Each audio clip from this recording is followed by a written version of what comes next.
A história do lobisomem de Alariz, também conhecido como Manuel Blanco Roma Santa, é uma das mais perturbadoras e detalhadas envolvendo o mito dos lobisomens na história moderna da Espanha. Esse caso é fascinante, não só pela violência dos crimes, mas também pelos aspectos psicológicos e culturais que o cercam. Querem saber mais? Então me permita que vou lhes contar. Os crimes chocantes do monstro de Alariz. Manuel Blanco Roma Santa nasceu em 18 de novembro de 1809, na pequena aldeia de Regueiro, no município de Escos, na Galícia, região noroeste da Espanha. Curiosamente, ele nasceu como mulher e foi batizado como Manuela. Só aos 6 anos, os pais perceberam que ele tinha características físicas masculinas e então mudaram o nome para Manuel. Ele cresceu em um ambiente rural e, apesar de sua estatura pequena e aparência frágil, media apenas cerca de 1,37 m. Era considerado inteligente. Manuel se tornou um vendedor ambulante, atividade comum naquela época, viajando pelas aldeias vizinhas para vender tecidos, produtos de sabão e outros itens de necessidade básica. Isso permitia que ele conhecesse muitas pessoas e ganhasse a confiança delas. O início dos crimes. Os primeiros registros dos crimes cometidos por Roma Santa datam de 1845. Durante essa época, ele foi contratado por mulheres locais para guiá-las através das montanhas em direção a outros vilarejos ou cidades, onde pretendiam buscar emprego ou visitar parentes. No entanto, essas mulheres nunca chegaram a seus destinos. A primeira vítima conhecida foi uma mulher chamada Manuela Garcia, que Roma Santa supostamente guiou para a cidade de León. No entanto, ao invés de levá-la ao destino, ele a assassinou em uma área remota, roubou seus pertences e vendeu suas roupas. Para esconder o corpo, ele desmembrou a vítima e usou seu conhecimento de fabricação de sabão para transformar a gordura da mulher em sabão, que ele posteriormente vendeu na aldeia. Os assassinatos continuaram ao longo dos anos, com Roma Santa repetindo o mesmo padrão. Ele atraía mulheres e crianças para áreas isoladas, onde as matava, desmembrava seus corpos e fazia sabão ou artigos de couro a partir de suas peles e gorduras. Essas práticas macabras fizeram com que os desaparecimentos fossem inicialmente atribuídos a assaltantes ou mesmo a acidentes nas perigosas trilhas montanhosas da Galícia. A ascensão do pânico. Os desaparecimentos de várias mulheres e crianças causaram pânico nas aldeias locais. O medo se espalhou quando as roupas e os pertences das vítimas começaram a aparecer em mercados locais, vendidos por Roma Santa. No entanto, como ele era considerado uma pessoa respeitável e bem conhecida, ninguém suspeitava dele no início. A situação começou a mudar quando os parentes das vítimas começaram a questionar Roma Santa sobre o paradeiro de seus entes queridos. Ele fornecia respostas evasivas, afirmando que as mulheres haviam encontrado trabalho em outras cidades ou casado e se estabelecido em novos lugares. Essas desculpas eventualmente começaram a levantar suspeitas e algumas famílias relataram suas preocupações às autoridades locais. A prisão e o julgamento.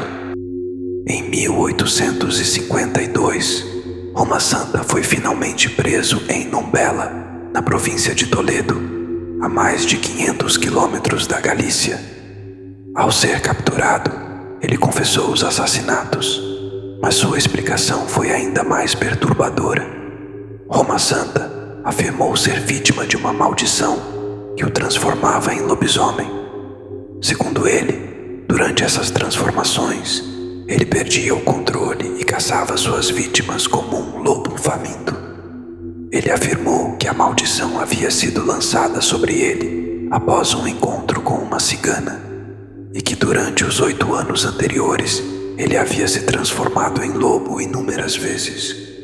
Roma Santa descreveu em detalhes como a transformação ocorria, começando com uma terrível dor e sensação de ardência na pele, seguida pela transformação física em um lobo. Ele também alegou que, durante essas transformações, caçava animais selvagens e pessoas para saciar sua fome.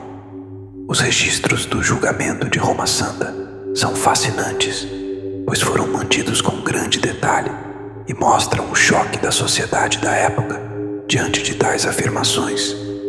No tribunal, ele confessou ter matado 13 pessoas, embora tenha sido condenado por 9 assassinatos, já que os corpos de 4 das vítimas não foram recuperados. O julgamento de Manuel Blanco Roma Santa, que ocorreu em Alariz, Galícia, atraiu enorme atenção pública e da imprensa, não só pela natureza bizarra dos crimes, mas também pelas suas alegações sobrenaturais. Médicos e psiquiatras da época foram chamados para avaliar a saúde mental de Roma Santa, enquanto alguns especialistas acreditavam que ele sofria de uma forma de licantropia clínica, um estado em que o paciente acredita que pode se transformar em um animal. Outros acreditavam que ele era simplesmente um mentiroso astuto, tentando evitar a pena de morte. A sentença e o interesse científico. Em 6 de abril de 1853, Roma Santa foi condenado à morte por garrote vil, uma forma de execução em que o condenado é estrangulado por uma argola de ferro. No entanto, sua sentença foi comutada para a prisão perpétua após um pedido pessoal da rainha Isabel II, que se interessou pelo caso devido ao possível valor científico para estudos de psiquiatria e medicina. Roma Santa foi transferido para a prisão de Ceuta, na costa norte da África, onde permaneceu até sua morte em circunstâncias misteriosas em 1863. Há pouca documentação sobre os anos finais de sua vida, e há rumores de que ele pode ter morrido em consequência de uma doença, ou mesmo sido assassinado por outros prisioneiros. Legado e controvérsias. O caso de Manuel Blanco Roma Santa continua a ser objeto de fascinação e estudo. Sua história foi amplamente documentada e analisada, tanto do ponto de vista criminal quanto psiquiátrico. Muitos historiadores e psicólogos acreditam que ele sofria de uma condição mental que o levou a acreditar em suas próprias ilusões de ser um lobisomem. Outros sugerem que ele usou a lenda do lobisomem como uma forma de criar uma defesa para seus atos, sabendo que a superstição era comum na época. A história também inspirou filmes, livros e programas de televisão, ajudando a perpetuar o mito do lobisomem de Alariz. O caso é um dos mais notórios exemplos de como mitos e lendas podem influenciar a percepção de crimes reais e como, em alguns casos, as linhas entre realidade e fantasia podem se tornar perigosamente borradas. Já ouviram falar do livro Blood Lycan, onde 2 irmãos, lobisomens, são arrastados para um mundo de sombras e perseguição, marcados pelo sangue de uma linhagem antiga e temida? Eles próprios são criaturas da noite, forjadas na dualidade entre a humanidade e a besta. Ficaram interessados em saber mais? Então permita-me lhes contar. Em um mundo onde a crueldade humana mancha a terra com sangue, a vida de John e seu irmão mais novo, Alec, foi marcada desde cedo por uma linhagem antiga e temida, condenados à fuga, não por terem feito algo, mas por serem simplesmente fortes demais para serem compreendidos. Eles enfrentam a perseguição implacável dos humanos. Os licantropos, ensinados a não interferir no mundo humano, agora se veem obrigados a lutar pela própria sobrevivência, enquanto a humanidade teme o que não consegue compreender e destrói o que não pode controlar. Sozinhos e perdidos, os irmãos se veem diante de uma escolha difícil: seguir os caminhos necessários para sobreviver, independentemente das consequências. Mas o que é o certo a se fazer quando o mundo humano se torna o verdadeiro monstro? Prepare-se para embarcar na jornada de John e Alec em Blood Lycan, uma história de coragem, sobrevivência e o eterno conflito entre o homem e a besta. A jornada dos lobisomens está prestes a começar. Vocês estão prontos? Se você ficou fascinado pela história de Blood Lycan e a saga dos irmãos Moe, não perca mais tempo. Adquira agora o seu exemplar e mergulhe nessa obra incrível no conforto da sua casa. Acesse o link na descrição e garanta já o seu livro, utilizando o cupom BLOODLUP para obter 15% de desconto em qualquer produto da loja Blood Lycan. Gostou deste relato e quer ouvir mais histórias? Então, inscreva-se no canal e ative as notificações para não perder nenhum vídeo.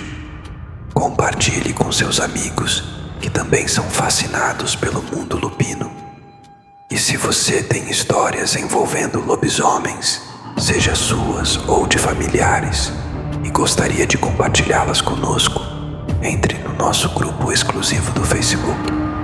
Adoraríamos ouvir suas experiências e incluir novas narrativas em nossos vídeos. Agradeço de coração por chegarem até aqui e por sempre estarem conosco. Até a próxima, minha alcateia. Juntos somos mais fortes.